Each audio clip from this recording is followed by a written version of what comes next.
Good morning, good evening, good afternoon student. जिस time आप मेरा वीडियो देख रहे हैं उस टाइम का आपको विश। आज हम बात करते हैं half life period of a reaction.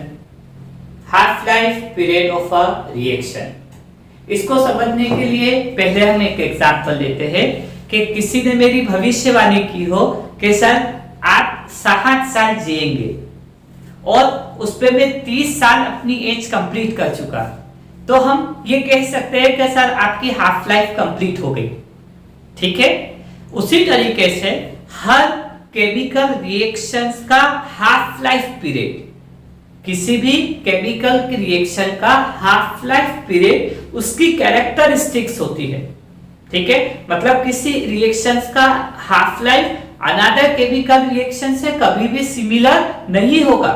जिस तरीके से आपका पासपोर्ट नंबर, आधार कार्ड नंबर, आपके फिंगरप्रिंट्स ये किसी अनदर पर्सन से मैच नहीं हो सकते, उसी तरीके से half life period of a reaction her chemical reactions का अपना आइडियल कैरेक्टरिस्टिक्स होता है। अब यदि हम half life period of reactions की डेफिनेशंस करें तो half life period of a reaction is a time in which concentration of reactant become half to the initial। जितना आपने शुरू में लिया हाफ टाइम के बाद उसका कंसंट्रेशन हाफ हो जाए।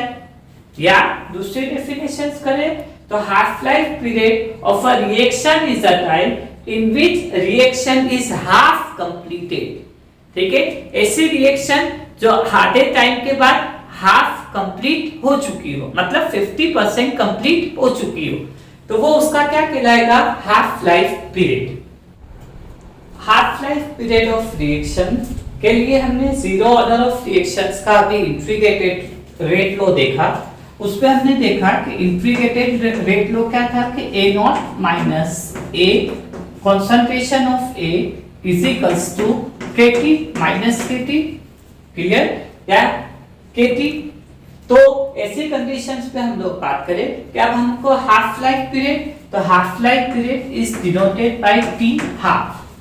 मतलब यहाँ पर आपका जो T है, ठीक है, वो इंस्टिंक्ट हो T हाफ से, और आपका जो इनिशियल कंसंट्रेशन है, ठीक है, वो कितना हो जाए? हाफ। इनिशियल कंसंट्रेशन कितना हो जाए आपका? हाफ।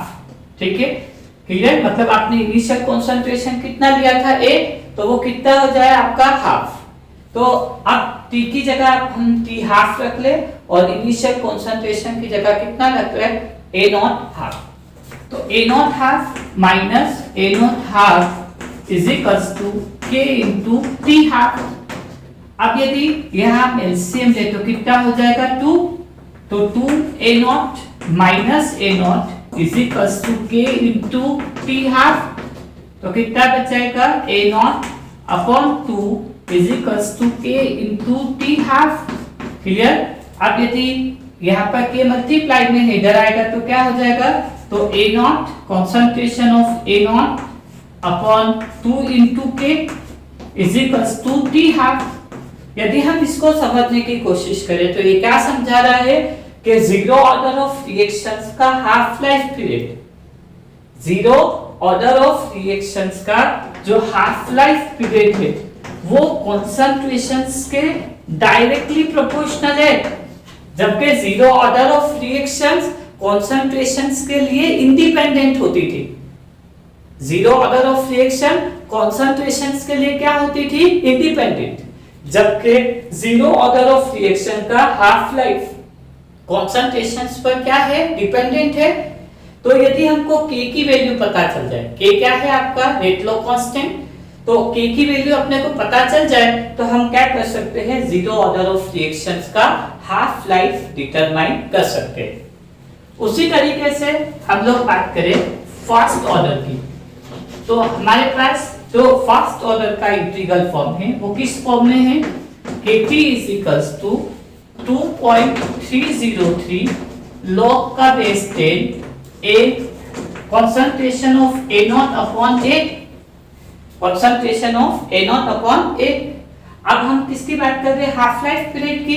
मतलब यहाँ पर हमारा जो T है वो इंस्टिंक्ट हो T हाफ से, और जो इनिशियल कंसंट्रेशन है वो क्या हो जाए, हाफ हो जाए। ठीक, तो टी की जगह पर क्या आ जाएगा, T half is equals to 2.303 upon log का base 10 initial concentration of A naught upon A naught upon 2, ये 2 डिवाइड से ऊपर, तो K upon K into T half is equals to 2.303 log का base 10 2 into initial concentration A naught upon concentration of A naught, तो A naught से A naught cancel, तो K into T half is equals to 2.303 into log का base 10 और log 2 की value यदि हम बात करें तो कितनी होती है, 0.3010।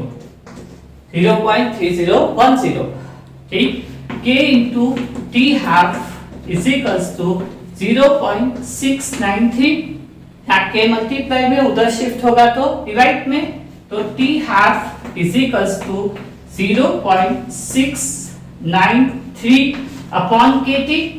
मतलब यदि हम फर्स्ट ऑर्डर की बात करें तो फर्स्ट ऑर्डर का जो हाफ लाइफ पीरियड है, फर्स्ट ऑर्डर का जो हाफ लाइफ पीरियड है उसकी वैल्यू कितनी आई, 0.693 अपॉन K। मतलब जो फर्स्ट ऑर्डर ऑफ रिएक्शन जिसकी डेफिनेशन क्या बोलते थे कि जो एक रिएक्टिंग के मॉलिक्यूल्स के कंसंट्रेशन पर डिपेंडेंट हो, मगर उसका हाफ लाइफ क्या बताता है कि उस फर्स्ट ऑर्डर ऑफ रिएक्शन का हाफ लाइफ कंसंट्रेशन पर डिपेंडेंट नहीं होता। ठीक है, तो इस तरीके से हम जीरो ऑर्डर ऑफ रिएक्शंस और फर्स्ट ऑर्डर ऑफ रिएक्शंस के इंटीग्रल फॉर्म से हम उसका half life value find out कर सकते हैं जबकि हमको K की वैल्यू फाइंड आउट हो। Thank you.